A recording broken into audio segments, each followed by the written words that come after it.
ప్రభునందు ప్రియులైన వారికి అందరికీ ప్రభు అయిన యేసుక్రీస్తు నామంలో వందనాలు తెలియజేస్తూ ఉన్నాను.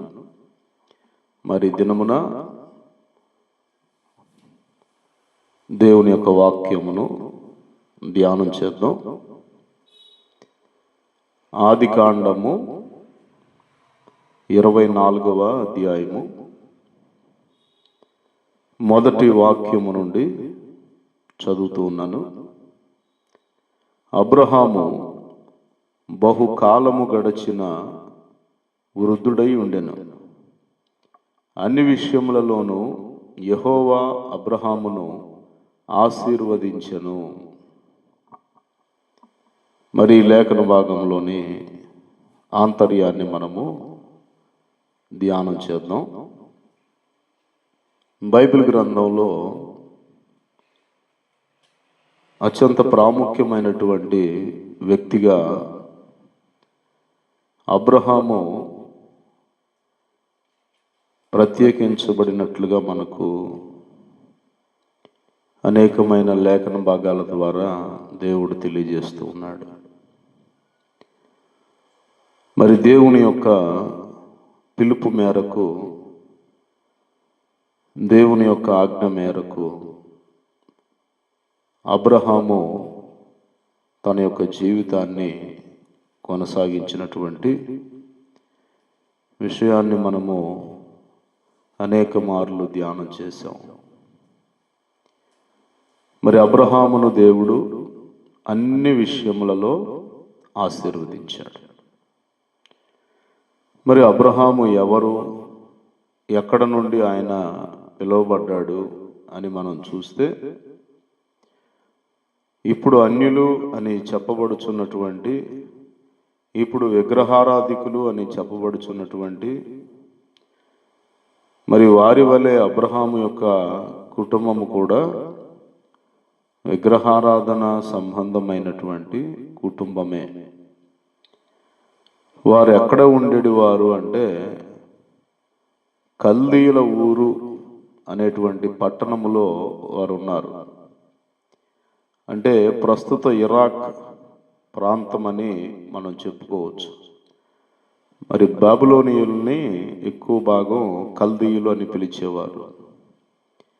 గనుక ఆ ప్రాంతంలో అబ్రహాము కుటుంబము నివసిస్తూ ఉన్నప్పుడు అబ్రహాముకు దేవుని వాక్కు ప్రత్యక్షమైంది. దేవుడు చెప్పినట్టుగా అబ్రహాము ఆ వాక్కుకు విధేయుడయ్యాడు. గనుక దేవుడు మాట ఇచ్చినట్లుగానే అన్ని విషయములలో దేవుడు అబ్రహామును ఆశీర్వదించాడు. మరి మనం చూస్తే విశ్వాస జీవిత ప్రారంభ దశ నుండి కూడా తన విశ్వాస జీవిత ముగింపు వరకు కూడా ఎక్కడ అబ్రహాము దేవుని మాటను ప్రక్కన పెట్టలేదు. పిలువబడినటువంటి నాట నుండి తుది శ్వాస వరకు కూడా అబ్రహాము దేవునిని గూర్చినటువంటి ఆసక్తి కలిగి ఉన్నాడు. మరి ఈ దినాల్లో దేవుణ్ణి నమ్ముకున్నప్పుడు ఉండేటువంటి భక్తి, శ్రద్ధ, ఆసక్తి అనేది సంవత్సరాలు గడిచే కొలది మనుషుల్లో సన్నగిల్లిపోతూ ఉంది. కానీ అబ్రహాము యొక్క భక్తి విషయంలో దేవుడు ఆయనను పిలిచినప్పుడు దేవుని మాటకు ఎంత గౌరవించాడో, దేవుని మాటను ఎంత శ్రద్ధగా పాటించాడో, మరి ఇంచుమించుగా 112 ఏళ్ల సమయంలో కూడా అదే ఆసక్తి, అదే విధేయత కలిగి దేవుని ఎదుట కొనసాగాడు. మరి దేవుని కొరకు, దేవుని యొక్క ఘనత కొరకు అబ్రహాం ఆలోచించాడు. ఒకానొక సమయంలో సొదొమ రాజు విస్తారమైన ఆస్తిని అబ్రహాముకు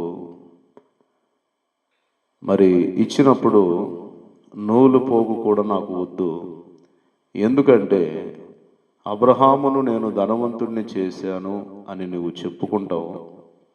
అది నా దేవునికి అవమానమని భావించి దేవుని కొరకు విస్తారమైనటువంటి సంపాద్యాన్ని, ఆస్తిని అబ్రహాము వదిలేశాడు.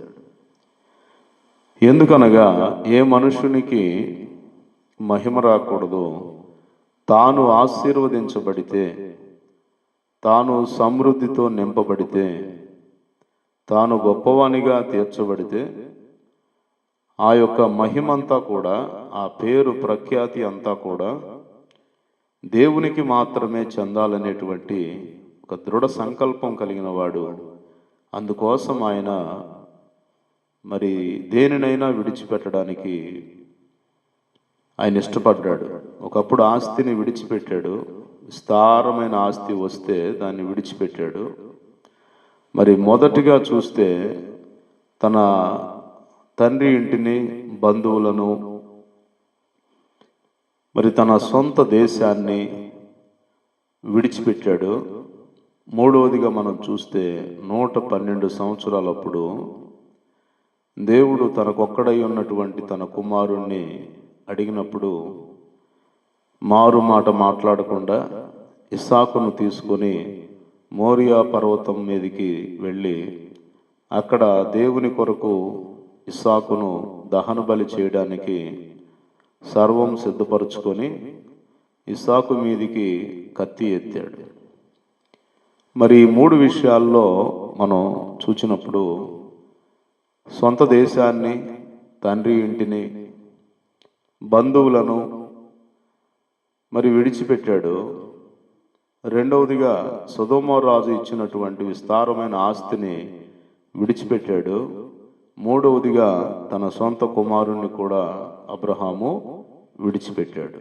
ఎవరి కోసం అంటే దేవుని కోసం, దేవుని మాట నెరవేర్చుట కోసం. ఎక్కడా దేవుని మాట అతను ధిక్కరించలేదు, ఏ విషయంలో కూడా దేవుణ్ణి తక్కువ చేయలేదు. గనుక దేవుడు అబ్రహామును అన్ని విషయములలో ఆశీర్వదించాడు. మన యొక్క ప్రయాణం అనేది సాఫీగా సాగాలి అంటే మధ్యలో మెట్టలు, గుంతలు అనేవి ఉండకూడదు. అయితే అవి ఎందుకు అలా ఉంటున్నాయి అంటే, మెట్టల్లాంటివి, గుంతల్లాంటివి కొన్ని శోధనలు మన మీదకి ఎందుకు వస్తూ ఉన్నాయంటే, దేవుడు చెప్పినట్లుగా మనం చేయకుండా మధ్యలో తప్పిపోతాం. మనం కొన్ని విషయాల్లో దేవునికి వ్యతిరేకమైన వాటిని జరిగిస్తాం కనుక. మరి అబ్రహాము ఆశీర్వాదం అయితే దినదినం పెరుగుతూ ఉంది. చివరికి అన్ని విషయాల్లో ఆశీర్వదించబడ్డాడంటే అబ్రహాము ఏ విషయంలో కూడా దేవుని మాటను ప్రక్కన పెట్టలేదు.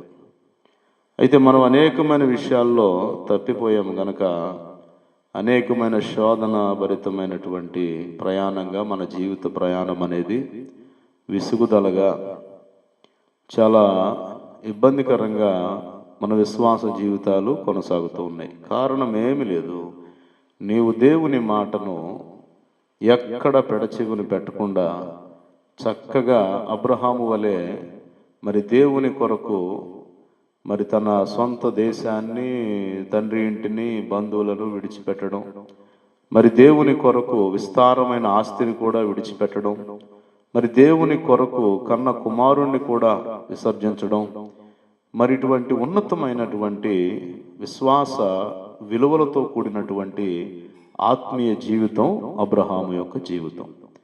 గనుక దేవుడు అబ్రహామును అన్ని విషయాల్లో ఆశీర్వదించాడు. ఇక ఆశీర్వదించకుండా ఉండడానికి వీలు లేదు. ఎందుకంటే ఎటు నుంచి చూసుకున్నా అబ్రహాము ఎక్కడ ఎంత గొప్ప విషయమైనా సరే, కష్టమైన విషయమైనా సరే, ఆయన ఏమాత్రం కూడా దేవుని మాటను ప్రక్కన పెట్టలేదు. మనం చీటికి మాటికి దేవుని మాటలను ప్రక్కన పెడతా ఉంటాం, మన ఇష్టాన్ని మనం నెరవేర్చుకుంటాం. అందువలన మన యొక్క విశ్వాస జీవితంలో మనం ఆశీర్వదించబడలేకపోతూ ఉన్నాం, దీవించబడలేకపోతూ ఉన్నాం.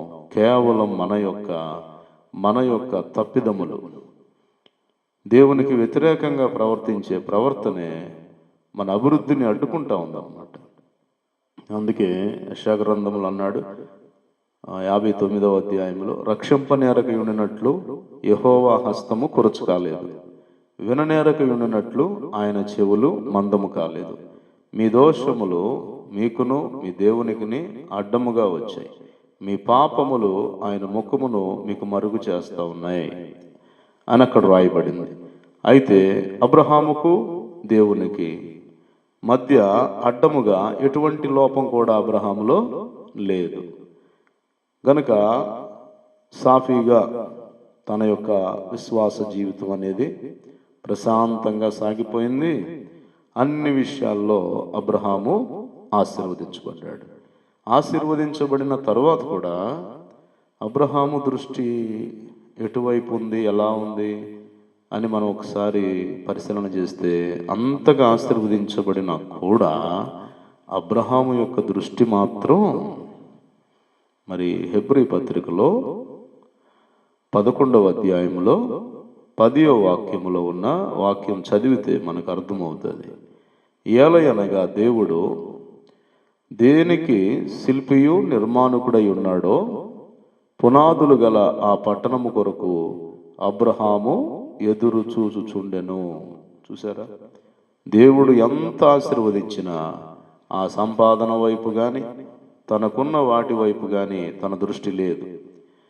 అయితే తన దృష్టి అంతా దేవుడు దేనికి శిల్పిగా ఉన్నాడో, నిర్మాణకుడిగా ఉన్నాడో, పునాదులు కలిగిన ఆ పరలోక రాజ్యము కొరకు అబ్రహాము నిత్యము ఎదురు చూచిన వానిగా ఉన్నాడు. అయితే మనమైతే మన ఆస్తులు కాపాడుకోవాలని, తరువాత అవి ఏమైపోతాయోనని ఒక ఆందోళన అనేది మనకుంటుంది. కానీ అబ్రహాము తనకున్న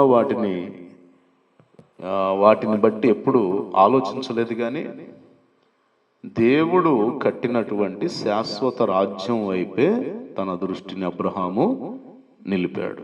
గనుక ఈ లోకంలో మన ఆస్తి పెరిగినా తరిగినా దేవుని వైపే మన దృష్టి ఉండాలి, దేవుని రాజ్యం వైపే మన దృష్టి ఉండాలి. అక్కడికి చేరాలి. ఆకలి, దాహము, రోగము, మరణము లేనటువంటి ఆ శాశ్వత రాజ్యానికి చేరుకోవాలనేటువంటి ఆలోచనతో మనం ముందుకు వెళదాం.